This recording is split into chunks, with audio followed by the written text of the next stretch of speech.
नमस्कार विद्यार्थियों, मेघराज गुरुकुल में आपका स्वागत है। और आज जो क्लास आपके लिए लेके आए वीडियो मेंस का मॉडल पेपर नंबर 3 है।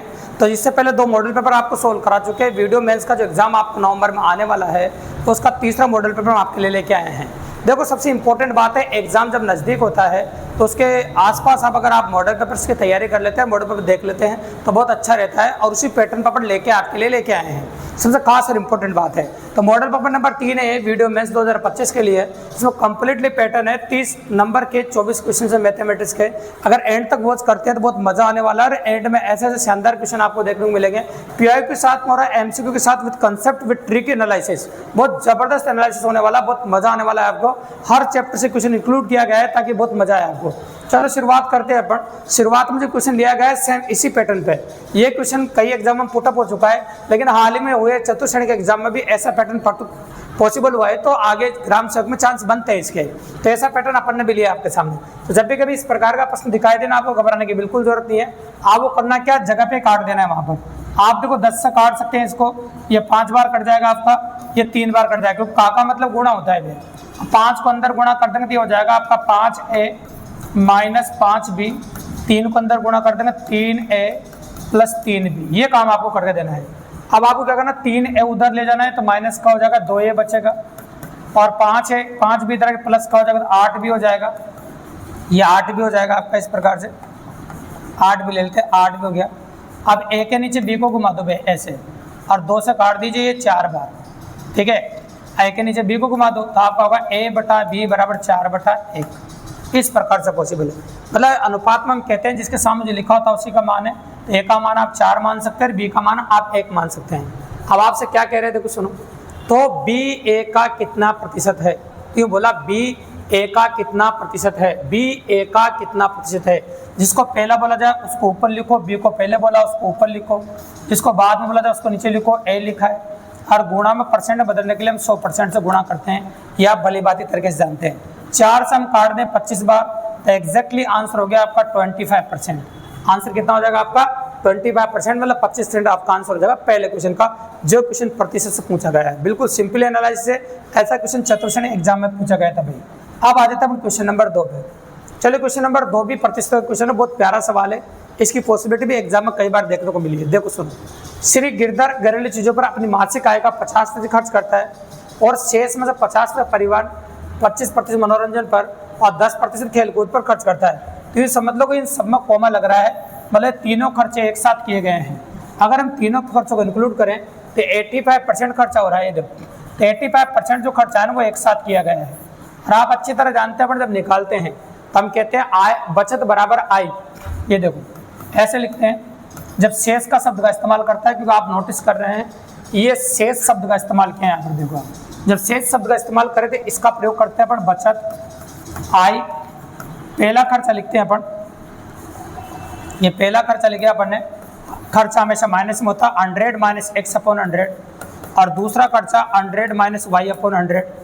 और आगे जितने भी खर्चे आप चाहो उतने खर्चे कर सकते हैं, कोई दिक्कत की बात नहीं है। ठीक है, तो चलो देखेंगे क्या दे रखा है आपको। तो बचत दे रखी है, 900 रुपये बचत करता है। बचत जो बचत लिख दो।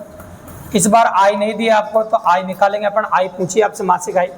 अब बताओ पहला खर्चा कितने का आपका दिख रहा है, 50% का। तो पहला खर्चा 50% का, तो 50 घटाओ 100 में से, तो 100 में से 50 घटा 50/100 हो जाएगा आपका ये। और यहाँ पर टोटल खर्चा 85% हो रहा है, तीनों एक साथ कर दिया वो। कोमा लगा करे जो खर्चा 85%, तो 100 में से 85% घटाओगे तो 15/100 हो जाएगा ये। लो कंप्लीट है। अब जो कट रहा पहले उनको काट देते हैं, फिर उसके बाद आंसर निकालते हैं। 50 से 2 बार कट जाएगा आपका, 15 सामने काट दो, 15 × 90, ये 60 बार कट जाएगा आपका। ठीक है, और देखो और तो कट नहीं रहा है, ये 200 है, उधर 60 से गुणा कर दो, आय आ जाएगा। तो आय को 200 से गुणा कर दीजिए, 60 × 200, 6 दूनी 12, एग्जैक्टली आंसर आ जाएगा 12,000 रुपये। तो उसकी मासिक आय, गिरधर की जो मासिक आय होगी ना वो 12,000 रुपये होगी। गिरधर की मासिक आय जो आप देखने को मिलेगी आपको, और गिरधर की जो मासिक आय होगी वो आपको 12,000 देखने को मिलेगी। कितनी मिलेगी बताओ, 12,000। तो गिरधर की जो मासिक आय है वो 12,000 रुपये। ये हो गया आपका क्वेश्चन नंबर 2। क्वेश्चन नंबर 2 के बाद अगला क्वेश्चन जब आप नोटिस कर रहे हैं उसको नोटिस करो। अनुपात समानुपात क्वेश्चन है। वह भिन्न ज्ञात करे, माना वह भिन्न x है जिसका 1/27 के साथ वही अनुपात है जो 3/7 और 5/9 का है। ऐसे लिखना है आपको। ठीक है, तो आपको वह भिन्न ज्ञात करनी मतलब x का मान ज्ञात करना। आप जानते हो आप पूरी गणित में बाह्य पदों गुणनफल बराबर मध्य पदों का गुणनफल।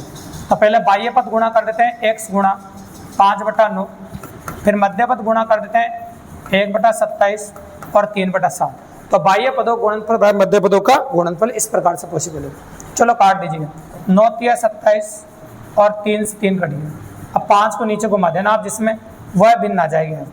x बराबर आ जाएगा 7 पंजे 35 मतलब 1/35। एग्जैक्टली आंसर होगा आपका 1/35। तो वह भिन्न जो रिक्वायर्ड है आपकी जो निकालनी है आपको, वो 1/35 आपके सामने निकल कर जाएगी। तो आपका होगा बाह्य पदों का गुणनफल बराबर मध्य पदों का गुणनफल। बिल्कुल सिंपली। अब आ जाते हैं अपने क्वेश्चन नंबर 4 पे। क्वेश्चन नंबर 4 क्या कहता है, लैंग्वेज देखिए आप, बहुत प्यारा सवाल है मिश्रण का, और एग्जाम माने के बहुत ज्यादा चांस भी है वीडियो में आपके अंदर। तो क्या कह रहा है, 200 ग्राम की एक मिश्र धातु में जस्ता और तांबा दे रखा है आपको 5:3 के अनुपात में। देखो अब जस्ता और तांबा है, देखो, और दोनों 5:3 के अनुपात में आपको दे रखा है। मैंने शॉर्ट में लिख दिया आपके सामने। 200 ग्राम की है तो 200 ग्राम आप टोटल देख सकते हैं, 5 भाग इसका 3 भाग इसका, टोटल भाग हो गया 8 भाग। 8 भाग बराबर दे रहा है 200 ग्राम। ये लो, तो 1 भाग बराबर निकाल दो, 1 8 8 2 8 16 8 पंजे 40। तो 1 भाग बराबर 25 ग्राम आ गया। अब 1 भाग बराबर 25 ग्राम आ गया, तो बताओ क्या पूछा आपसे, जिसमें ग्राम तांबा मिलाया जाए। तो देखो 1 भाग बराबर 25 ग्राम आ गया, तो 5 भाग बराबर कितना होगा 125 ग्राम। तो 125 ग्राम जस्ता हो गया। और ये देखो 3 भाग बराबर 75 ग्राम हो गया। ऐसे टुकड़े कर दिए। अब इसमें कितना ग्राम तांबा मिला है, तो कितना मिला है पता नहीं, तो मान लीजिए x मिला है। कितना ग्राम तांबा मिला है, x मिला दें कि अनुपात जो है ना वो 3:5 हो जाए, ऐसे पूछा है। बस क्वेश्चन कंप्लीट है। इस अनुपात को इस अनुपात के बराबर कर दो, जिसमें आपका आंसर आ जाएगा। चलो कर देते हैं, 125/75 + 1 बराबर 3/5। अब काटते आंसर आएगा। अब काटना तो पड़ेगा इसे, देखो 3 से काट दे, नहीं कट रहा हो तो नहीं कट रहा हो तो मत काटो, वैसे कट नहीं रहा है तो नहीं काटेंगे अपन, ठीक है। तो चलो ये 5 को इधर गुणा कर देंगे, इनको इधर गुणा कर देंगे, कर दे गुणा। 5 को गुणा किया 625 आ जाएगा। इधर 75 को 3 से गुणा किया तो 225 + 3x, ये उधर जाकर घटा दो, 400 बच जाएगा आपका। अब 400 में 3 का भाग लगाना, जिसमें x का मान आ जाएगा। तो 400/3 यानी कि 133 से 1/3। तो आपको कितना तांबा मिलाना पड़ेगा, तो आपको 133 से 1/3 ग्राम तांबा आपको मिलाना पड़ेगा। एग्जैक्टली पॉसिबल है। इतना तांबा अगर आप मिला देते हैं तो फिर आप जो कह रहे हैं वो हो जाएगा तांबा और जिसमें जस्ता में जो अनुपात है वो 3:5 का हो जाएगा। बिल्कुल सिंपल सी बात है। तो ये क्वेश्चन जो आपको दिख रहा है मिश्रण किस टॉपिक का था, और ये अनुपात समानुपात से रिलेट करता है भी। बहुत प्यारा सवाल था, बहुत आसानी से कर सकते हैं, काफ़ी ईजिली अप्रोच कर सकते हैं। तो क्वेश्चन नंबर 4 था जो स्क्रीन पर आपको दिखाई दिया था। अब आगे नोटिस करो, देखो स्क्रीन पर जैसे क्वेश्चन आए ना, आप पढ़ना शुरू करें क्वेश्चन में क्या दे रखा है, कौन सा टॉपिक से बिलोंग करता है। ये आपके सिलेबस के हिसाब से जमाए गए हैं, जो वीडियो में जो सिलेबस है उसके हिसाब से क्वेश्चंस लिए गए हैं अलग अलग टॉपिक से। देखो तो 40 व्यक्तियों की औसत आयु 4200 रुपये है। तो अपन कह सकते हैं कि 40 जो व्यक्ति है ना उनकी औसत आयु 4200 रुपये है, ऐसा अपन से कहा है। और अन्य 35 व्यक्ति है जिनकी औसत आयु 5000 रुपये या 4000 रुपये है। ये देखो तो सभी 75 व्यक्ति हो रहे हैं, क्योंकि राशियों का योगफल बटा राशियों की संख्या, राशि संख्या 75 हो रही है। सभी 75 व्यक्तियों की औसत आयु पूछी आपसे। तो आपको पता है कि संख्या को यदि औसत से गुणा कर देते हैं योगफल आ जाता है। तो पहले मैं योगफल निकालूंगा दोनों को। तो चलो योगफल निकाल देना, 3 0 ऐसे कैसी 4 दूनी 8 और 16, ये योगफल आ गया। इसका भी निकाल देंगे, 0 5 चौक 20 8 से 2 और 4 3 12 14, हाँ इस प्रकार से हो जाएगा आपका। देखो 0 आपके 35 से गुणा किया ना, 4000 है, 1 0 लग जाएगा, 1,40,000। अब जोड़ दो इनको, 3,08,000 हो जाएगा। ये लो, अब 75 का भाग लगाना पड़ेगा जब जाके आंसर आएगा। चलो 25 का पाड़ा बोलो पहले, तो 25 का पाड़ा बोलो, 25 से कम 25 कितना बच गया आपका 5, 25 दूनी 50, 25 3 75, 25 दूनी 50 और 0 ऐसे कैसे। अब ये देखो 25 3 75। अब 3 का पाड़ा बोलिए, 4 3 12, 1 3 भाग लीजिए, भाग 2 6 3 18, तो ये आ जाएगा 4106 से 2/3 एग्जैक्ट आंसर। 4106 से 2/3 है, दोनों ऑप्शन सेम हो गए। दोनों में से एक में 2/3 है, एक में 1/3 है। 4106 108 कर दिया ना पर, तो ये वाला होगा 2/3। ये काटने में मिस्टेक कर दी थी, देने में संख्या, तो 2/3 आएगा, 1/3 नहीं आएगा। 2/3 आएगा तो आंसर देना ये वाला। कई बार हो जाती है टाइपिंग मिस्टेक, कोई दिक्कत की बात। तो इस प्रकार से एग्जैक्टली आंसर होगा आपका, कैलकुलेशन करके देखना, बिल्कुल सिंपल आंसर है। ये आएगा 4106 से 2/3, बिल्कुल सिंपल। तो ये था औसत का क्वेश्चन, बहुत प्यारा सवाल था। इससे एक बात और नई सीखने को मिली अपन को, जब भी एग्जाम के अंदर योगफल निकालना हो तो संख्या को औसत से गुणा कर देना। अगर संख्या को औसत से गुणा कर दोगे ना भैया योगफल आ जाएगा, कोई बड़ी बात नहीं। अब आ जाते हैं अपन क्वेश्चन नंबर 6 पे। तो क्वेश्चन नंबर 6 क्या कहता है, देखो सुनो। 3 वर्ष पहले 5 सदस्यों वाले परिवार की औसत आयु 17 वर्ष थी। 3 वर्ष पहले की बात है, 5 सदस्यों वाले परिवार की औसत आयु 17 वर्ष थी। तो 17 पंजे 85 था, ये 3 वर्ष पहले की बात है। कितने वर्ष पहले थे? 3 वर्ष पहले की। अब 3 वर्ष पहले ऐसा था। अगर मैं वर्तमान की बात करूं, है ना, ये तो 3 वर्ष पहले था ऐसा। अब वर्तमान की अगर बात करूं तो प्रत्येक सदस्य 3-3 साल बढ़ जाएगा, मतलब 15 साल और बढ़ जाएगा, 5-3-15। तो वर्तमान में सभी सदस्यों की जो उम्र है वो 100 वर्ष हो जाएगी। एक बच्चे का जन्म होने के बाद भी उनकी औसत आयु वही रहती है। तो एक बच्चे का जन्म हो गया तो औसत आयु वही रहती है, मतलब 6 हो गए, और 6 का औसत भी 17 का ही रहा, ऐसा बोल रहे हैं। तो बच्चे का आयु बतानी है आपको। 17 102 हो गया ये। तो देखो 6 का हो रहा है 102 और वर्तमान में इनका हो रहा है 100। अगर 102 में 100 घटा दोगे आप, एग्जैक्टली आंसर आ जाएगा आपका 2 वर्ष। तो मतलब जो बच्चा जन्म लिया है उसकी जो उम्र होगी आपकी वो 2 वर्ष होगी, बिल्कुल सिंपली, काफ़ी इजीली। इतना आसान क्वेश्चन तो कोई बड़ी बात नहीं। योगफल मेथड इज बेस्ट मेथड, किसी ट्रिक किसी फॉर्मूले की जरूरत नहीं है, काफ़ी आसानी से काफ़ी इजीली कर पाएंगे हम। ठीक है, एज की क्लास से अगर डिटेल में भी देखना चाहो ना तो हमारे चैनल पर सर्च कीजिए औसत के नाम से, आप कंटिन्यू हमारी डिटेल में भी क्लासें देख सकते हैं। कोई बड़ी, ये मॉडल पेपर है, उस हिसाब से अपन बात कर रहे हैं मॉडल पेपर के हिसाब से। ठीक है, तो ये पॉसिबल है आपके सामने। अब आ जाते हैं अपन क्वेश्चन नंबर 7 पे।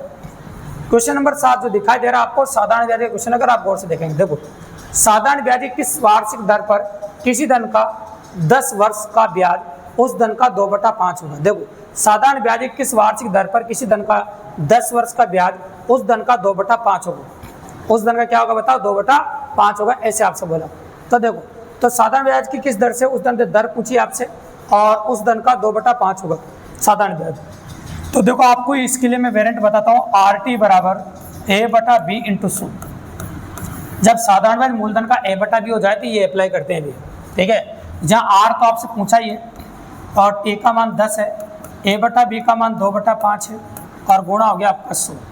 1 0 से 1 0 कट जाएगी, 5 से 2 बार कट जाएगा, तो दर बराबर एग्जैक्टली आ जाएगा 4%, मतलब दर आ जाएगी आपकी 4%। बिल्कुल साधारण ब्याज का सिंपल क्वेश्चन है। जब साधारण ब्याज मूलधन का A/B हो जाए उस कंसेप्ट पर क्वेश्चन है, बिल्कुल सिंपल है। चाहो तो स्क्रीनशॉट भी ले सकते हैं आप, कोई बड़ी बात नहीं, या वीडियो को पॉज करके भी लिख सकते हैं भैया। बहुत प्यारा क्वेश्चन है, अच्छे क्वेश्चन है। प्रैक्टिस जिन बच्चों ने तैयारी कर रखी है और वीडियो की स्पेशली फोकस कर रहे हैं उनके लिए बहुत ज़बरदस्त क्लासें भी है। ठीक है, और बहुत ज़बरदस्त क्वेश्चन है। अब आ जाए क्वेश्चन नंबर 8 पे, क्या कह रहा है देखो। 1 वर्ष के लिए 10 प्रतिवर्ष की दर पर 1200 रुपये के साधारण ब्याज और चक्रवृद्धि ब्याज में कितना अंतर होगा। 1 वर्ष के लिए 10% प्रतिवर्ष की दर पर 12 वर्ष के साधारण ब्याज और चक्रवृद्धि ब्याज में कितना अंतर होगा। तो हमेशा देखो, जब भी मैं चैप्टर को पढ़ाता हूँ ना, एक नोट लिखवाता हूँ हमेशा। और नोट में मैं क्लियर लिखवाता हूँ कि 1 वर्ष का चक्रवृद्धि ब्याज और साधारण ब्याज आपस में बराबर होता है भी। 1 वर्ष का चक्रवृद्धि ब्याज और साधारण ब्याज आपस में बराबर होता है, अतः उनका अंतर 0 होता है। जब दोनों बराबर होंगे तो अंतर कितना होता है बताओ? 0 अंतर ही पूछा आपसे। ये वर्बल क्वेश्चन है, पेन चलाने जितनी संख्याएं दी है ना सिर्फ बेवकूफ़ बनाने के लिए दी है। तो अपन नोट डलवाते हैं जब भी ये चैप्टर स्टार्ट करते हैं कि 1 वर्ष तक तो देखो चक्रवृद्धि ब्याज लगता ही नहीं, तो 1 वर्ष का चक्रवृद्धि ब्याज साधारण ब्याज आपस में बराबर होता है, अतः उनका अंतर 0 होता है। ये क्वेश्चन पोस्ट ऑफिस 2009 में पूछा भी जा चुका है भी है। तो पॉसिबिलिटी अच्छी क्वेश्चन की, ज़्यादा कुछ नहीं करना, बस दिमाग लगाना था थोड़ा सा, और कुछ भी नहीं। अब आ जाओ क्वेश्चन नंबर 9। क्वेश्चन नंबर 9 क्या कहता है आपका, देखो सुनो। यदि किसी मूलधन पर दूसरे और तीसरे वर्ष में मिलने वाले मिश्रधन चक्रवृद्धि ब्याज से 9,600 रुपये और 10,272 रुपये हैं, तो ब्याज की दर क्या है। तो भाई अगर आपको दर निकालनी है, मिश्रधन का सूत्र नहीं निकालना है, जल्दी करने का तरीका भी है। दोनों मिश्रधनों का अंतर, मान लो दोनों मिश्रधन है मेरे पास, इन दोनों का अंतर बटा पहला मिश्रधन इंटू 100। ये दर निकालने का तरीका, हमेशा बड़े वाले में से छोटे वाले को घटाना है। तो आपको 10,272 में से ये घटाना है, तो 4 से क्या हो गया 672 हो जाएगा ऊपर आपका, और पहले मिश्रधन का भाग लगाना 9,600 और गुणा हो जाएगा आपका 100। अब यहाँ से दर निकल के आ जाएगी आपकी। लगातार समय निकालना कोई बड़ी बात नहीं। ठीक है, और भी कट रहा है तो काट देता हूँ मैं, चलो 8 से काट देते हैं अपन, और 8 से कट रहा हो तो देखो ये 8 से काट दो, 1 8 8 2 8 16 12 बार, ये 8 8 8 64 और 4 8 32 84 बार, 12 से काटो 12 7 84, एग्जैक्टली आ जाएगा 7%। तो आपका आंसर आएगा, दर आ जाएगी 7%। कोई चक्रवृद्धि ब्याज का मिश्रधन का सूत्र 2 बार लगाने की जरूरत नहीं है, आप इजीली इस प्रकार से काफ़ी आसानी से और काफ़ी इजीली कम बैक कर सकते हैं भी। तो कोई बड़े लेवल नहीं है, बिल्कुल सिंपल है और आसानी से अपन कर पा रहे हैं। ये क्वेश्चन नंबर 9 हो गया। क्वेश्चन नंबर 9 के बाद अगला क्वेश्चन जो आपको दिखाई दे रहा है, नोटिस कीजिए गौर से, ये क्वेश्चन नंबर 10 है। तो क्वेश्चन नंबर 10 क्या कह रहा है, देखो सुनो। यदि किसी वस्तु का विक्रय मूल्य उसके क्रय मूल्य का 8/5 गुना है, तो क्या बोल रहा है, देखो विक्रय मूल्य क्रय मूल्य का, तो विक्रय मूल्य क्रय मूल्य का 8/5 गुना है, ऐसे बोला है। तो उस पर लाभ प्रतिशत कितना होगा, देखो एक काम करो, क्रय मूल्य को नीचे घुमा दो, ये हो जाएगा विक्रय मूल्य बटा क्रय मूल्य बराबर 8/5। तो जिसके सामने जो लिखा जिसका मान है विक्रय मूल्य कितना 8, क्रय मूल्य कितना 5, तो 5 में खरीदा 8 में बेचा, तो लाभ प्रतिशत आपसे पूछा है, तो आप जानते हैं कितने का लाभ हो गया, 3 का लाभ हो गया। लाभ बटा क्रय मूल्य गुणा 100, लाभ बटा क्रय मूल्य गुणा 100, तो 5 से कितनी बार कटेगा आपका 20 बार, और 20 को 3 से गुणा कर एग्जैक्टली आंसर जाएगा 60%। तो आपका आंसर होगा 60% का लाभ हो जाएगा इस सौदे में, बिल्कुल सिंपली और काफ़ी इजीली, मतलब 60% का प्रॉफिट आपको देखने को मिलेगा सौदे के अंदर। ये हो गया क्वेश्चन नंबर 10 आपको। अब अगला क्वेश्चन स्क्रीन पर आप जो देख रहे हैं, नोटिस करो, भी लाभ आने का क्वेश्चन है। यदि x किसी वस्तु को 5% लाभ पर y को बेचता है, y उसी को 20% लाभ पर z को बेचता है, तथा z उसी वस्तु को 25% लाभ पर p को बेचता है। यदि p कुल भुगतान 2520 रुपये करता है, तो x के लिए उस वस्तु का क्रय मूल्य क्या होगा।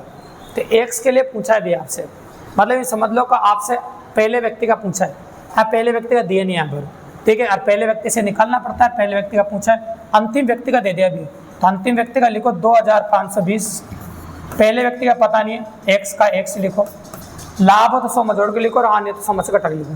तो पहला लाभ है तो 105/100, दूसरे व्यक्ति ने लाभ का बेचा तो 120/100, तीसरे व्यक्ति ने लाभ का बेचा तो 125/100। अब जो जो कट रहा है सबको काटना पड़ेगा बेबस, तो चलो काटना शुरू कर देता हूँ मैं, चलो काटते हैं।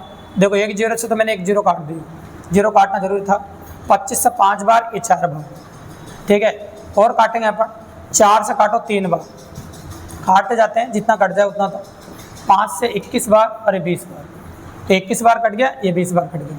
अगेन रिपीटेड बाय 5, इससे कितनी बार 4 बार, ठीक है। अब आपको लग रहा होगा सर कुछ भी नहीं कट रहा, लेकिन सामने काट सकते हो भैया, सामने 3 से कट जाए, 3 से काट देंगे अपन, 3 से 1 बार कटेगा, और 3 से इधर काट 8 या 24, 4 3 12 है ना, सॉरी 8 7 4 का 3 से काट रहे हैं अपन, तो 3 से काटेंगे, संख्या हटाओ, 1 3 3 7 33 8 या 24 और 4 3 12, ये 3 से काट दिया। अब 21 चौक कितना होता है 84, तो 40 बार कट गया। 40 को 4 से गुणा कर दो जिसमें आंसर आ जाएगा, ठीक है, 4 और 1 10 ये था 40, तो 40 को 40 से गुणा कर दो, तो x की वैल्यू आ जाएगी, तो x की वैल्यू आ जाएगी आपकी 1600 रुपये। तो ये कह रहा था x ने उस वस्तु को कितने में खरीदा, तो x ने उस वस्तु को 1600 रुपये में खरीदा भी, मतलब x का क्रय मूल्य है 1600 रुपये। तो ये क्वेश्चन जो पूछा गया था क्वेश्चन नंबर 11, ये भी लाभ आने में से पुटअप किया गया था भैया को, मतलब लाभ आने में से आपको पूछा गया था, तो बिल्कुल सिंपल वेरिएंट कर दिया और काफ़ी इजीली कर दिया। तो ये हो गया क्वेश्चन नंबर 11। क्वेश्चन नंबर 11 के बाद अगला क्वेश्चन जो स्क्रीन पर आप देख रहे हैं वो है क्वेश्चन नंबर 12, और समय और कार्य से पूछा गया क्वेश्चन, बहुत प्यारा क्वेश्चन है। 12 व्यक्ति किसी काम को 4 दिनों में कर सकते हो, तो 8 गुना कार्य आधे समय में कितने व्यक्ति पूरा कर सकते हैं।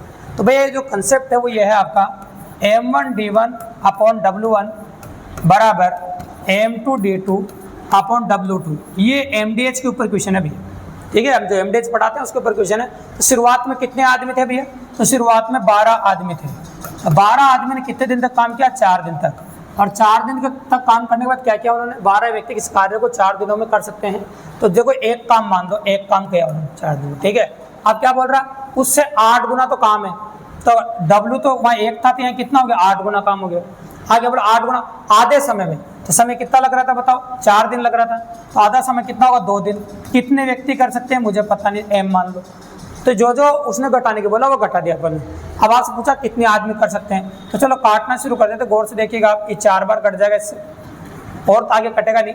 तो 12 चौक तो 48 या 16 ले लो आप, तो 16 को आप 12 से गुणा कर दो, ये लो जिसमें आंसर आ जाएगा आपका। देखो 12 छंग 72, 8 7 19 192, तो 192 व्यक्ति हो गए, 192 व्यक्ति आपको देखने को मिलेंगे। मतलब आपका आंसर होगा 192 व्यक्तियों की जरूरत पड़ेगी, ऐसा आपको करना है, 8 गुना काम करना और व्यक्ति भी आधे रखने हैं, तो 192 दिन लग जाएंगे, मतलब 192 व्यक्ति लगाने पड़ेंगे काम पे आपको, ठीक है, बिल्कुल सिंपल। ये क्वेश्चन नंबर 12 था आपका, जो समय और कार्य से पूछा गया था।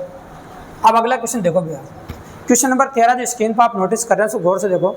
एक समान क्षमता के 9 नल एक पानी की टंकी को 20 मिनट में भर सकते हैं। तो नलों की संख्या कितनी है भैया 9, तो 9 नल है, सेम पैटर्न पे लिया अपन ने डायरेक्ट ही, तो 9 नल है, वही पैटर्न है M1, 9 नल 20 मिनट में, मतलब 20 मिनट दिया, 20 मिनट में भरते हैं। तो एक समान क्षमता के 9 नल एक पानी की टंकी को 20 मिनट में भरते हैं। एक समान क्षमता के कितने नल उस पानी की टंकी को 15 मिनट में भरेंगे। तो पता नहीं नलों की संख्या पूछी है, तो नलों की संख्या मान लेते हैं पर n और 15 दे दिया। ये छोटा सा सवाल है, देखकर कई बच्चे कंफ्यूज होते हैं इस क्वेश्चन को और अजीब मान लेते हैं इसको। अजीब नहीं है, वैसे पे M1 D1 बराबर M2 D2 के ऊपर ही है।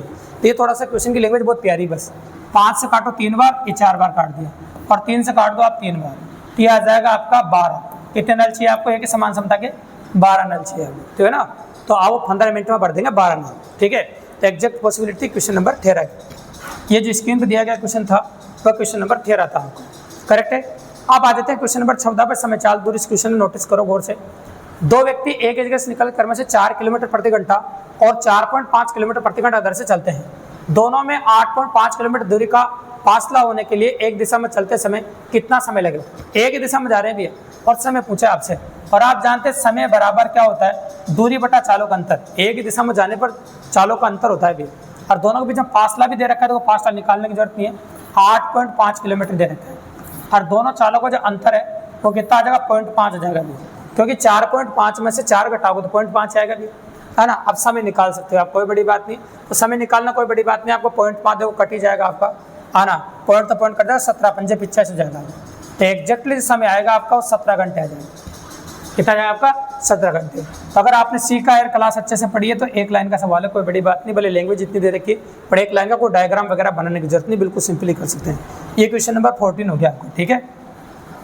इसके बाद नेक्स्ट क्वेश्चन जो स्क्रीन पर आपको दिखाई दे रहा है वो क्वेश्चन नंबर 15 है भैया, गौर से देखो। वैसे एक बात मैं पहले बता दूं आपको, अगर आपके सिलेबस में समय चाल दूरी लिख रहा है तो रेलगाड़ी और नाव और धाराओं को कहने की जरूरत नहीं है। जैसे आप वीडियो के सिलेबस में सिर्फ समय चाल दूरी लिख रहा है, ऐसा चतुर्थ श्रेणी में भी होगा बच्चों के साथ, मैं पहले कह देता हूँ। तो रेलगाड़ी क्वेश्चन अपना आप आएंगे साथ में, है ना। अगर आप समय चाल दूरी कोर्स में लिख रहा है तो ये सब टॉपिक से साथ में आ जाते हैं भी, याद रखेगा। लाभान लिखा है तो बट्टा अपने आप आ जाता है। 270 मीटर लंबी एक रेलगाड़ी 25 किलोमीटर प्रति घंटे की रफ्तार से चल रही है। 2 किलोमीटर प्रति घंटे रफ्तार से विपरीत दिशा में आते हुए मनुष्य को कितने समय में पार कर लेगी। तो आप जानते हैं विपरीत दिशा है, समय बराबर दूरी बटा, है ना। दूरी देखो आप, हाँ, तो अपन बात करें दूरी, तो दूरी किसको लेंगे, देखो दूरी की अगर हम बात करें आप सामने, तो रेलगाड़ी की लंबाई, है ना, मनुष्य को कितने समय में पार कर लेगी। समय दोनों के बीच की जो गैप है, जब एक रेलगाड़ी व्यक्ति को पार करती है तो कुल दूरी के लिए ट्रेन की लंबाई को लेते हैं अपन, है ना। कुल दूरी को लिए किसको लेते हैं बताओ, ट्रेन की लंबाई को। और ट्रेन की लंबाई कितनी, 270 मीटर लंबी एक रेलगाड़ी, और व्यक्ति की लंबाई को क्या नेग्लेक्ट मानते हैं अपन, ठीक है। व्यक्ति को पार कर रही है, और दोनों कौन सी दिशा में बताओ, विपरीत दिशा में। विपरीत दिशा का मतलब चालों का क्या हो जाएगा, जोड़ हो जाएगा। तो चालों का जोड़ कर देंगे अपन, तो चालों का जोड़ करें 270 मीटर भी है, और तारों को जोड़ कर 27 किलोमीटर प्रति घंटा है। और किलोमीटर प्रति घंटा को मीटर पर मतलब 5/18 से गुणा करना, मत भूलना भी, तभी आपका जो आंसर आएगा वो सेकंड में आएगा, ठीक है। चलो 27 से 10 बार कट जाएगा, और 5 से 2 बार कट जाएगा, और 18 ऊपर चला जाएगा, 18 दूनी 36। तो एग्जैक्टली आंसर आएगा आपका 36 सेकंड। तो भैया 36 सेकंड लग जाएंगे पार करने, मनुष्य को पार करने में एग्जैक्टली समय जो लगेगा और 36 सेकंड लग जाएंगे। तो कई बार दोनों रेलगाड़ियां नहीं होती है, कई बार एक मनुष्य रेलगाड़ी भी हो सकती है पार करने में। तो ऐसा पैटर्न भी एग्जाम में देखने को मिल सकता है आपको। ऐसा मत समझना दोनों बार रेलगाड़ियां पार करती है दोनों एक दूसरे को। कई बार व्यक्ति को पार करे ना, व्यक्ति की लंबाई को नेग्लेक्ट मानते हैं हमेशा, और ऐसे पार कर रहे हैं, तो चालों का जोड़ हो जाएगा, ठीक है। ये क्वेश्चन नंबर 15 देखने को मिला। अगला क्वेश्चन स्क्रीन पर जब आप देख रहे हैं तो इसको नोटिस करो, ये लसम से पूछा गया क्वेश्चन है। वह बड़ी से बड़ी संख्या ज्ञात करो जिसको 1050, 1250 और 1650 से भाग देने पर 43, 31 तथा 7 शेष बचे। तो भैया जब भी कभी इस प्रकार का प्रश्न आ जाए ना, पहला काम तो ये करना कि जो संख्या आपको दे रखी है वो घटा देना उसमें से। जो मूल संख्या आपको दे रखी है 1250 में से आपका घट जाएगा 31, और यहाँ पर घट जाएगा जो लास्ट संख्या 1650 में से 60 घट जाएगा। ये घटाना आपको, घटाने के बाद फिर बताएंगे आगे क्या करना, घटाते हैं पर। तो ये 1007 बच गया यहाँ पर, फिर 31 घटाओगे तो 1219 हो जाएगा, 7 घटाओगे 1643 हो जाएगा। अब पहले तो असमान शेष बचे ना, तो फिर इस प्रकार से घटा लो पहले। देखो अब इनका जो लासा निकालो, एलसीएम मेथड से मासा निकाल नहीं सकते, बड़ी से बड़ी मतलब मासा निकालना है, तो मासा की भाग विधि सेकंड काम आती है भी। तो सबसे छोटी संख्या के बाद 10 फुट से बड़ी संख्या में देते हैं भी। तो सबसे छोटी संख्या कौन सी बताओ आपकी, 1007, उसका भाग जस्ट बड़ी संख्या में देंगे 1219, ठीक है। एक बार जाएगा 1007 ले लिया अपन, ठीक है। अब घटाना पड़ेगा 2, 1, 212, 1007 वापस उतारेंगे, फिर 4 बार भाग देंगे, 848, फिर वापस घटाएंगे, 17 में से जाएगा 9, 9 में 4 गया तो 5, 59 आ जाएगा, ठीक है। और ये 212, 159 होगा। फिर एक बार भाग दोगे आप, 159 होगा। फिर आप वापस घटाएंगे, कितना आ जाएगा आपको बताओ, क्या जाए 12 में से 9 गया 3, और यहाँ कितना बचा 20, ये 553, 159 पूरी 3 बार भाग जाएगा, पूरी बार कट जाएगा, तो पूरी बार भाग चला जाएगा। अंतिम भाज्य की मात्रा कहलाता है भैया, तो अंतिम भाज्य क्या है 53, तो याद रखिएगा वह संख्या 53 होगी। देखो आप सोच भी नहीं सकते 53 एक अभाज्य संख्या है, तो इस तरीके को काम में लेना पड़ेगा, लेकिन कंडीशन अभी है 53 का भाग इस संख्या में भी जाना चाहिए, तो लगा के देखना वास्तव में जा रहा है, 53 का भाग इस संख्या में जाना चाहिए। अगर नहीं जाएगा ना तो मैं से एक हो जाएगा, ध्यान रखना। और ऑप्शन देख लो, ऑप्शन से पता लग रहा है आपको, नोटिस कीजिएगा, या एक तो ऑप्शन में है नहीं, इसलिए आप समझ जाओगे जा रहा होगा भाग, जब 53 ऑप्शन में दे रखा है, ठीक है। और वो एक तो ऑप्शन में है नहीं, तो अगर भाग नहीं जाएगा तो एक बन जाएगा ना, फिर सिंपल, तो आंसर हो जाएगा आपको 53, बिल्कुल सिंपली और काफ़ी इजीली। ये तरीका आपको यूज करना है, काफ़ी अच्छा और काफ़ी इंपॉर्टेंट है, ठीक है। अगला क्वेश्चन है भैया आपका फ्रैक्शन भिन्न से लिया गया टॉपिक है, तो जब भी कभी इस प्रकार का प्रश्न है तो इसको नोटिस करना, एक भिन्न का भाग एक में दे रहे हैं भैया, तो 5 पलटा मार के पहले ऊपर जाएगा, तो यहाँ पर पलटा मार के ऊपर जाते ही क्या बन जाएगा आपका 5/3 बन जाएगा। अब 5/3 में 3 जोड़ना है आपको, तो 5/3 में 3 जोड़ो, 3 3 9, और 9 और 5 कितना होगा 14, तो ये हो जाएगा 14/3 आप, कितना हो जाएगा 14/3, और 14/3 होगा, 3 पलटा मार के 3 से गुणा होगा। अब मैं दोबारा लिख देता हूँ इसको, 5 से 9/14 को मत छेड़ना, ये 5 + 3 ऊपर जाए गुणा होगा 9/14 हो गया, ये लो। अब आप जानते हैं कि ये वाला फोटो और ये वाला फोटो एक ही होता है, सेम फोटो होता है, क्योंकि ये मिस्र भी नहीं है, ये 5 से 9/14 कह सकते हो, इसको भी 5 से 9/14 कह सकते हो, दोनों सेम है, और दोनों आपस में कट जाएंगे, इनका मान कितना आ जाएगा बताओ आपका 1 आ जाएगा। तो एग्जैक्टली लंगड़ी बिन का क्वेश्चन है आपका फ्रैक्शन का, उसका आंसर होगा आपका 1, बिल्कुल सिंपल। ये क्वेश्चन नंबर 17 था आपको, जो बिल्कुल सिंपली कर दिए और काफ़ी इजीली डिनोट किया आपने। अब आ जाए क्वेश्चन नंबर 18 पर। 18 नंबर क्या कह रहा है देखो सुनो, दो वर्गों के परिमाप 24 सेंटीमीटर और 32 सेंटीमीटर है, इन वर्गों के क्षेत्रफलों के योग क्षेत्रफल वाले तीसरे वर्ग का क्षेत्रफल ज्ञात करना होगा। तो दो वर्गों के परिमाप दे रखे हैं, तो आप परिमाप ऐसे दे रखे हैं 4a बराबर 1 तो 24 दे रखा है, और a1 बराबर 4a2 बराबर दे रखा है आपको 32, तो यहाँ से तो a1 आ जाएगा आपका ये 6 चौक 24, यहाँ से आ जाएगा आपका a2 8। अब क्षेत्रफल निकाल देते, कोई बड़ी बात नहीं, क्षेत्रफल क्या होता है भुजा का स्क्वायर, इसका क्षेत्रफल हो जाएगा 36, इसका क्षेत्रफल हो जाएगा 64, और इन दोनों के क्षेत्रफलों को तीसरे वर्ग के क्षेत्रफल के बराबर है, ये हो जाएगा आपका 100, ठीक है। अब अपन कह रहे हैं आपके सामने भुजा का स्क्वायर, ये तो ये भुजा आ जाएगी आपकी 10, भुजा कितनी आ जाएगी आपकी 10, मतलब भुजा अपन ने 10 कर दी। अब भुजा 10 करने के बाद परिमाप निकालना कोई बड़ी बात नहीं, परिमाप 4 से गुणा होता है भी, तो 4 से गुणा करते परिमाप आ जाएगा आपका 40 सेंटीमीटर, अगर सेंटीमीटर में दे रखा है तो एग्जैक्टली आंसर होगा आपका 40 सेंटीमीटर। ऐसा क्वेश्चन सिंगल के साथ आ सकता है, आपका डबल के साथ आ सकता है, पेपर में 3 के साथ भी आ सकता है, 3 का क्षेत्रफल जुड़ा हो सकता है, 4 के साथ आ सकता है, और एग्जाम में ऐसा क्वेश्चन 5 के साथ भी दिया हुआ है एक बार, तो 5 परिमाप जोड़ के भी 5 क्षेत्रफल जोड़ के भी 6 क्षेत्रफल निकाल सकते हैं। तो ऐसा क्वेश्चन भी एग्जाम में पुटअप किया गया कई बार भी है, ठीक है। ये भी अच्छा पैटर्न है, कई बार आया, कई बार आने के चांसेज है। अब क्वेश्चन नंबर 19 देखिए क्या कह रहा है, देखो सुनो, किसी घनाभ की लंबाई और चौड़ाई 8:5 के अनुपात में है, यदि घनाभ का आयतन 6000 घन सेंटीमीटर तथा ऊंचाई 6 सेंटीमीटर हो तो घनाभ की लंबाई कितनी होगी। बहुत प्यारा सवाल है, अच्छा टॉपिक है आपके सिलेबस में। देखिए आप, तो आप जान लीजिएगा लंबाई जो है ना उसको 8x मान लीजिए आप, और चौड़ाई जिसको 5x मान लीजिए, और अब घनाभ का आयतन जो होता है ये होता है लंबाई इंटू चौड़ाई इंटू ऊंचाई, तो 6 सेंटीमीटर दे रखिए, अब बराबर आपका 6000, बिल्कुल सिंपली। अब काट दीजिए आप, तो चलो ये 6 से 6 कट जाएगा आपका, और भी संख्या है, 5 से काट दीजिए, 5 से कट जाएगा आपका कितनी बार, हाँ 2 पंजे 10, 200 बार। अब 8 से काटो, 1 8 8, 2 8 16, 8 पंजे 40, तो x स्क्वायर बराबर हो गया आपका 25, और x बराबर आ गया आपका 5। अब आपको लंबाई क्या मानी थी अपन ने, लंबाई पता है, अब 8x मानी थी अपन, तो x का मान 5 रख दो, तो 8 गुणा 5 हो जाएगा, 8 गुणा 5 कितना होगा आपका 40। एग्जैक्टली आंसर आप जब देखेंगे तो आपका आंसर हो जाएगा 40, आंसर कितना हो जाएगा आपका 40। एग्जैक्टली पॉसिबिलिटी जो दिखेगी आपको 40 दिखाई देगी भी। तो ये हो गया आपका क्वेश्चन नंबर पॉसिबल 19 नंबर, तो आंसर होगा 40 आपका लंबाई इसकी, है ना, घनाभ की लंबाई। अब आ जाए क्वेश्चन नंबर 20। क्वेश्चन नंबर 20 जो है ना, शंक्वाकार बर्तन के आधार की त्रिज्या दे रखी है आपको 10 सेंटीमीटर, और ऊंचाई दे रखी है 48 सेंटीमीटर। वह बर्तन पानी से पूरा भरा हुआ है, बिल्कुल सही बात है। उस पानी को 20 सेंटीमीटर आधा त्रिज्या वाले एक बर्तन में डाला गया है, 20 सेंटीमीटर आधा त्रिज्या वाले बर्तन में डाला गया है, तब उस बर्तन में पानी गहराई कितनी होगी? तो देखो दूसरा जो बर्तन दे रहा है उस पानी को 20 सेंटीमीटर आधार की त्रिज्या वाले एक बर्तन में डाला गया है, 20 सेंटीमीटर आधार की त्रिज्या वाले एक बर्तन में डाला गया है। बर्तन किसके आकार का वो नहीं दे रखा है। देखो सुनो, पहले तो पहला बर्तन तो शंकु आकार दिख रहा है आपको, है ना, वह पूरा भरा हुआ है। उस पानी को 20 सेंटीमीटर आधार त्रिज्या वाले एक बर्तन में डाला गया है। अब बर्तन कौन सा है एग्जैक्टली अपन को नहीं दिया गया है, तो आप बेलन मान लो थोड़ी देर के लिए। मैं बेलन मान लेता हूँ।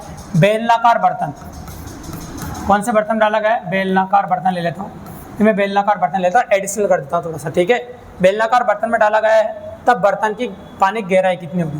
तो आप जानते हैं कि जब एक से दूसरे में डालते हैं तो उनके आयतन बराबर हो जाते हैं। भी क्या बराबर होते हैं? आयतन। तो शंकु का आयतन बराबर बेलन का आयतन।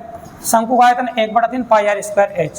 तो पाई आर कितना बताओ, देखिए 10 आर स्क्वायर एच, ऊंचाई 48 बराबर बेलन की कितनी होगी? पाई आर स्क्वायर, आधार की त्रिज्या कितनी है? 20, 20 गुणा 20 और ऊंचाई आपसे पूछी गई। अब काट दो, जिसमें आंसर हो जाएगा भी आपको 10 से काटो 2 बार, 10 से काटो 2 बार, खाना कट गया आपका। और 3 से काटो 1 3 6 3 16 बार, फिर 2 से काटो 8 बार, फिर 2 से काटो आप 4 बार। तो एग्जैक्टली कह सकते हैं एच बराबर आ जाएगा आपका 4 सेंटीमीटर। बहुत प्यारा सवाल है, अभी हाल ही में एनटीपीसी में 2022 में पूछा था भैया, जो पुटअप वेरिएंट कर दिया अपन ने वीडियो में, क्योंकि सेंट्रल लेवल अप्रोच कर रहे हैं वीडियो वाले, ये वाले बहुत जितने भी स्टेट लेवल एग्जाम है तो सेंट्रल लेवल को फोकस किए हुए भी है। तो आंसर हो जाएगा आपका 4 सेंटीमीटर, बिल्कुल सिंपल और काफी इजी। ये था क्वेश्चन नंबर शंकु का और बेलन का कॉम्बिनेशन। यहाँ बेलन लिखना भूल गया था, इसलिए अपने बेलनाकार लिख दिया। आकृति का होना जरूरी है, क्योंकि दो किस आकृति में परिवर्तन कर रहा है वो एग्जैक्टली पता नहीं, ठीक है। अगला क्वेश्चन देखो, ये क्वेश्चन तो भैया ग्राम सेवक एलडीसी दोनों में आ चुका है, इसलिए डाला मैंने, है ना। पहले ग्राम सेवक में आ चुका है, एलडीसी 2016 में आ चुका है, और उसके बाद आपके वीडियो वाले एग्जाम में भी पॉसिबल हो चुका है। तो अच्छा क्वेश्चन है, और एलडीसी पुटअप कर चुका है। तो यहाँ से a + b + c का मान दे रखा है, a³ + b³ + c³ का मान पूछा है। तो ये थोड़ा सा अच्छा क्वेश्चन है, अलजेब्रा क्वेश्चन है। इसमें अगर ये वेरिएंट आपको पता है तो क्वेश्चन करना कोई बड़ी बात नहीं। a³ + b³ + c³ - 3abc बराबर a + b + c ऐसे होता है। फिर यहाँ होता है आपका a² + b² + c² - ab - bc - c, ठीक है। अब यहाँ पर abc का मान तो 0 दे दिया भैया, इसका मान 0, तो आगे वाली पूरी टर्म को 0 कर देगा। तो ये तो क्वेश्चन बिल्कुल सिंपल था, एलडीसी में पूछा था जब 2016 में, अच्छा क्वेश्चन था। -3abc, है ना, बराबर 0, ये उधर जगह प्लस का हो जाएगा, तो इसका जो मान है वो क्या आ जाएगा? डायरेक्ट 3abc आ जाएगा। कितना आंसर आ जाएगा? 3abc, उधर जगह प्लस का हो जाएगा, तो ये a³ + b³ + c³ का जो मान पूछा है वो आ जाएगा 3abc। बिल्कुल सिंपल, आसानी से कर पाए, कोई बड़ी बात नहीं। तो आसानी से हो जाता है भाई, अलजेब्रा पॉसिबल क्वेश्चन है। अब इसके बाद आ जाते हैं भैया, 2 क्वेश्चन पुटअप किए गए, एक टेबल बना के दिए आपको, और इस टेबल को गौर से देख लो। गेहूं का 10 लाख टनों में उत्पादन दे रखा है, 2009 से लेकर 2010, 2011, 12, 13 तक का दे रखा है आपको। नीचे योग दे रखे हैं सारे, गौर से देखना टेबल को आप। और गेहूं, चावल, मक्का, अन्य अनाज और कुल सभी का उत्पादन आपको दे रखा है। अब यहाँ से इस टेबल को गौर से देख लीजिए, यहाँ से 2 क्वेश्चन पुटअप कर सकता हूँ मैं आपके लिए। ऐसी टेबल एग्जाम में बड़ी बनाई आएगी आपके, और उसमें से 1 या 2 क्वेश्चन आपसे पूछे जाएंगे, ठीक है। अब देखो, तो 22 नंबर 23 नंबर क्वेश्चन का उस टेबल से जवाब देना है, जो बोर्ड पर दिख रहा है आपको, देखो नोटिस करो। 10 लाख टनों में हिसाब दे रखा है। सन 2011 में मक्का के उत्पादन में पिछले वर्ष की तुलना में कितने % कमी आई है? सन 2011 में मक्का के उत्पादन में पिछले वर्ष की तुलना में कितने % कमी आई है? सन 2011 में मक्का के उत्पादन में, देखो सन 2011 में मक्का के उत्पादन में ऐसे कह रहा है। तो सन 2011 में मक्का का उत्पादन देखो आप, है ना। सन 2011 में मक्का का उत्पादन, ये देखो मक्का, उसके पिछले वर्ष के उत्पादन से कितने % कमी आई है? पिछले वर्ष के उत्पादन कितने % कमी आई है? तो कमी नोटिस कर सकते हैं यहाँ पर। तो बताओ कितने की कमी आई, नोटिस करोगे तो 6 की कमी आई। और तुलना किससे कर रहे हैं? ऊपर वाले से कर रहे हैं, है ना। तो भाग किसका लगाना है? उसी का लगाना है। तो ये लगा देंगे, कितने % कमी आई वो पता चल जाएगा, कितने % कमी आई, ठीक है। अब आप काट दीजिए, जिससे भी कट रहा है। तो चलो संख्याएं कट रही है तो काट देता हूँ मैं। 2 से काट दीजिए 3 बार, 1 2 2 1 2 7 2 14। अब देखो संख्याएं लगभग पॉसिबल है तो काटनी पड़ेगी आपको, और कोई विकल्प नहीं है काटने का। देखो 3 से कट रहा हो, 3 से कट रहा है अभी, 1 3 3 3 3 9 9 3 27, ये हो गया 100/49। ये अब 100/49 तो आ गया आपका। तो 49 का पाड़ा बोल दो, 49 दूनी 78 होता है। अभी आप पॉइंट लगा दो, ठीक है। अब कितना बच गया आपका? 78 होते हैं, 22 बच गया आपका। अब ये 220। अब 39 का पाड़ा बोलोगे आप लगभग, तो 40 का है बोल दे 3 बार, है ना, 4 और 5 बार, लगभग 5 के आसपास 2.5% समथिंग कमी हो जाएगी। कितनी कमी आप देखेंगे आपके सामने। तो चलो देख लेते हैं आंसर कितना है, लगभग ऐसा ही है। ये देखो, तो लगभग 2.56 ऑप्शन में दे भी रखा है। देखो तो 2.56% की कमी हो जाएगी, यही ऑप्शन में बिल्कुल सिंपल है। तो 2.56% की कमी आप देखेंगे, ठीक है, जो अपन निकाल लिया अपन ने। अब क्वेश्चन नंबर 23 देखिए आप, सन 2012 में किस अनाज का उत्पादन पिछले वर्ष तुलना में सर्वाधिक था। तो सन 2012 में किस अनाज का उत्पादन पिछले वर्ष तुलना में सर्वाधिक था। सन 2012 में किस अनाज का उत्पादन पिछले वर्ष की तुलना में सर्वाधिक था। तो सन 2012 में किस अनाज का उत्पादन पिछले वर्ष की तुलना में सर्वाधिक था। देखो तो पिछले वर्ष की तुलना में सर्वाधिक था। सन 2012 में किस अनाज का उत्पादन पिछले वर्ष की तुलना में सर्वाधिक था, ठीक है। तो सन 2012 देखो आप, ये देखना अपन को, पिछले वर्ष की तुलना में सर्वाधिक किसका था वो देखेंगे हम। सन 2000 पिछले वर्ष तुलना में सर्वाधिक इसका देखो, है ना। तो पहले चावल का देखो तो यहाँ कितने का अंतर आ रहा है, 60 का आ रहा है ना। पिछले वर्ष तुलना में यहाँ देखो कितना अंतर आ रहा है, 2 का देख लो 52 का अंतर आ रहा है लगभग, है ना। यहाँ देख लीजिए कितने का अंतर आ रहा है आपका, यहाँ देख लीजिए अंतर कितना हो गया आपका, 40 का अंतर आ गया अन्य अनाज में। तो टोटल एक गेहूँ का भी देख लीजिए कितना अंतर आ रहा है ना। ये 40 और 40 80 120 का, सबसे ज़्यादा किस में आ रहा है बताओ, गेहूँ में आ रहा है। तो गेहूँ का उत्पादन, ये तो कुल का है, कुल का मत देख लेना, हाँ ना, गेहूँ का देखना है। तो एग्जैक्टली आपका आंसर आ गया गेहूँ, बिल्कुल सिंपल सी बात है। तो आपको जवाब देना है गेहूँ, आपका आंसर होगा गेहूँ। ऐसी टेबल बना के, ग्राफ बनाकर, पाई चार्ट बनाकर ऐसे 1 या 2 क्वेश्चन पुटअप किए जा सकते हैं एग्जाम के अंदर आपके, ठीक है। ये क्वेश्चन नंबर 23 था आपका, जो अपन ने इस ग्राफ पर लिया था। अब आते हैं अपन आज के आखिरी क्वेश्चन पे, जो कोऑर्डिनेट ज्योमेट्री से पुटअप किया गया है और कोऑर्डिनेट ज्योमेट्री का क्वेश्चन भी है। तो आपको पता है कि सिलेबस में कोऑर्डिनेट ज्योमेट्री भी है और कोऑर्डिनेट ज्योमेट्री का पुटअप क्वेश्चन है, गौर से देखिए। उस त्रिभुज से क्षेत्रफल है जिसके शीर्ष दे रखे हैं आपको, शीर्ष ऐसे होते हैं भी आपके। तो मैं थोड़ा सा पेन बदल